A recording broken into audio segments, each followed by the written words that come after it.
प्रगतिशील समाजवादी पार्टी के अध्यक्ष शिवपाल सिंह यादव अपने भतीजे और समाजवादी पार्टी मुखिया अखिलेश यादव से काफी नाराज चल रहे हैं। चाचा भतीजे की नाराजगी अब जग जाहिर हो चुकी है। दरअसल शिवपाल सिंह यादव का कहना है कि समाजवादी पार्टी में लगातार उनकी उपेक्षा हो रही है।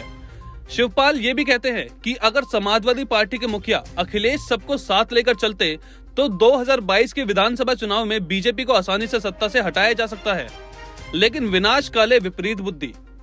शिवपाल सिंह ने समाजवादी पार्टी और अखिलेश यादव से अपनी नाराजगी के कारण बताते हुए कहा कि विधानसभा चुनाव 2022 से पहले उन्होंने समाजवादी पार्टी की सदस्यता ली थी और फिर सपा के टिकट पर चुनाव भी लड़ा। सपा के 111 विधायकों में से एक होने के बाद भी उन्हें सपा विधानमंडल दल की बैठक में नहीं बुलाया गया। वहीं अखिलेश से इस बात को जब पूछा गया तो उन्होंने गठबंधन के दलों के साथ बैठक में बुलाने की बात कह दी। शिवपाल यादव ने कहा कि उनका सपा के साथ कोई गठबंधन नहीं हुआ था, उन्होंने सिर्फ सपा में शामिल होकर चुनाव लड़ा था। शिवपाल ने तंज कसते हुए कहा कि अगर अखिलेश उन्हें गठबंधन में मानते थे तो फिर चुनाव से पहले हुई गठबंधनों की बैठक में क्यों नहीं बुलाया गया। शिवपाल यादव कहते हैं कि विधानसभा चुनाव से पहले रथ यात्रा निकालकर वे प्रदेश में सभी जिलों में गए थे। कार्यकर्ताओं की चाह थी कि सपा प्रसपा का मिलन हो जाए।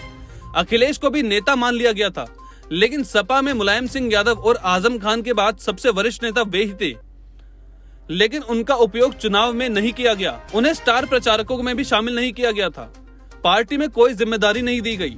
शिवपाल दुखी मन से कहते हैं कि विपक्ष के नेताओं में उनकी सबसे बड़ी जीत हुई, बावजूद इसके उनकी अपेक्षा हो रही है। शिवपाल आगे कहते हैं कि सपा में रहते हुए उन्हें अपमान के सिवाय कुछ नहीं मिला। वे कहते हैं कि अगर अखिलेश चुनाव में उनका और उनकी पार्टी के नेताओं व संगठन का इस्तेमाल करते तो आज सत्ता में होते। उल्टा अखिलेश ने उनके समर्थक नेताओं का अपमान किया। शिवपाल कहते हैं कि विधानसभा चुनाव 2022 में बीजेपी को हटाने का अच्छा मौका था, लेकिन अखिलेश का हाल विनाश काले विपरीत बुद्धि जैसा हो गया।